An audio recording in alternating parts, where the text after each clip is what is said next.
Edwards. Oh, Edwards! Jokic a screen. Murray to try to break the tie.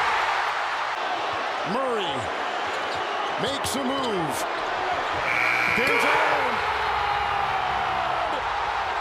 Welcome back to the channel, basketball fans. As we gear up for the thrilling Western Conference semifinals, let's take a moment to relive the remarkable journeys that have brought our contenders to this pivotal stage. Today, we'll dive into the intense battles that saw the Denver Nuggets triumph over the Lakers and the Minnesota Timberwolves execute a stunning sweep against the Suns. Buckle up as we explore the highlights that define these matchups, setting the stage for what promises to be an unforgettable next round. Let's roll the tape and see just how these teams have carved their paths to victory.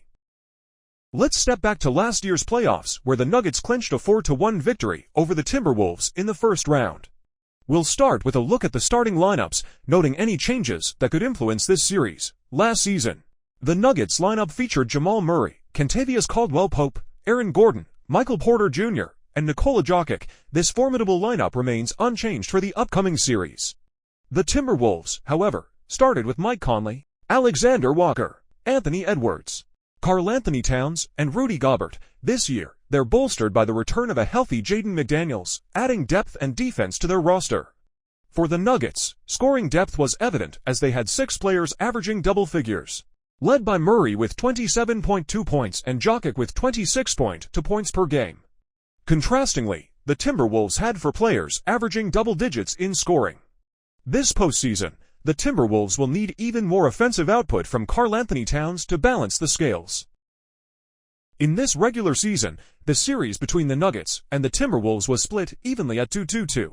Notably, the first matchup in November was the only game where both teams were at full strength. During this contest, the Timberwolves employed a tactical mismatch strategy with their power forwards and centers to challenge Nikola Jokic, leading to several turnovers and an early double-digit lead.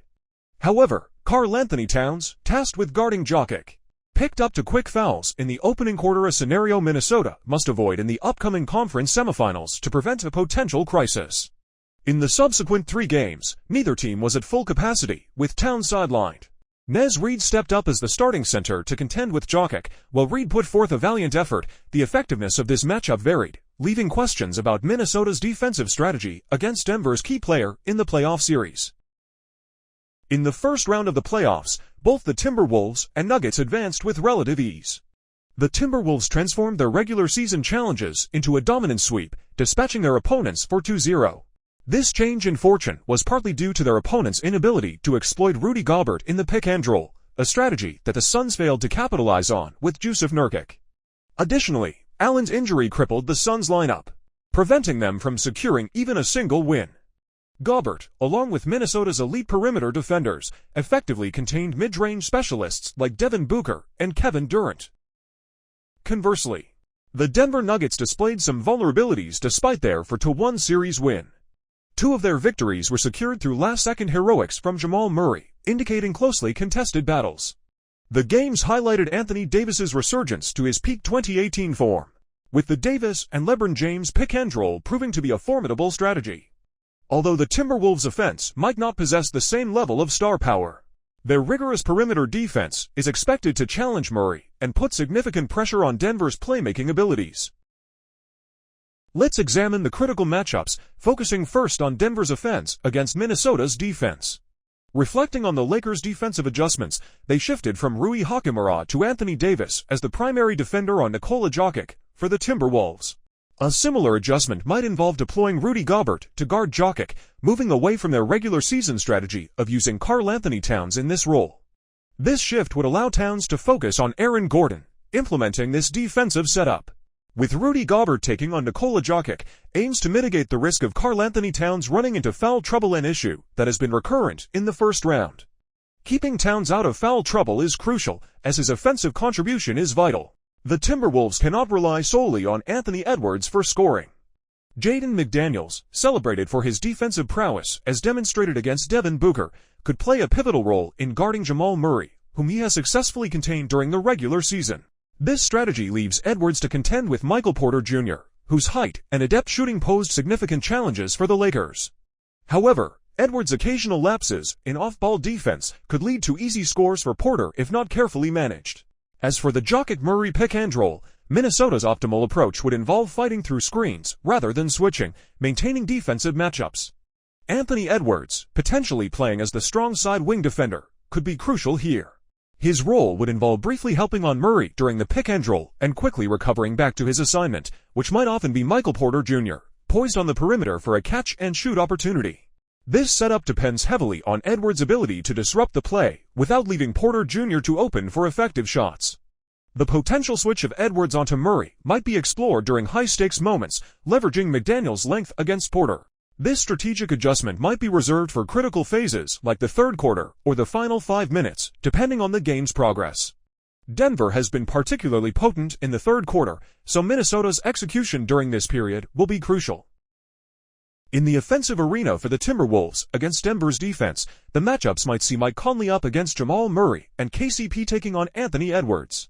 Michael Porter Jr. might pair off with Jaden McDaniels while Nikola Jokic guards Rudy Gobert. And Aaron Gordon faces Karl Anthony Towns. The Timberwolves might look to exploit mismatches by initiating with Gobert's screens to force switches, potentially leaving Edwards or Conley to play against Jokic or Murray, where Edwards particularly could benefit from a mismatch. The Timberwolves might initiate offense using Gobert's screens to force a switch, potentially isolating Jokic against quicker players like Edwards or Conley.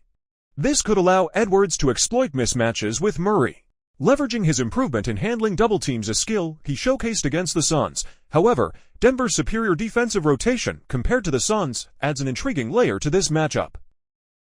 Key factors could tip the scales in this series. Denver's three-point shooting was lackluster in the first round, with only Porter Jr. performing up to expectations. Will Caldwell Pope and Murray recalibrate their sights? Denver has shown vulnerability in the first quarters. Can they tighten their game, or will the Timberwolves capitalize on these early lapses? With the potential for Towns to run into foul trouble again, the implications for both teams are significant. Can McDaniels effectively contain Murray? And with the Timberwolves needing Edwards to consistently deliver 30-plus points with efficiency, the question remains, can he rise to the occasion? Denver's bench proved resilient against the Lakers.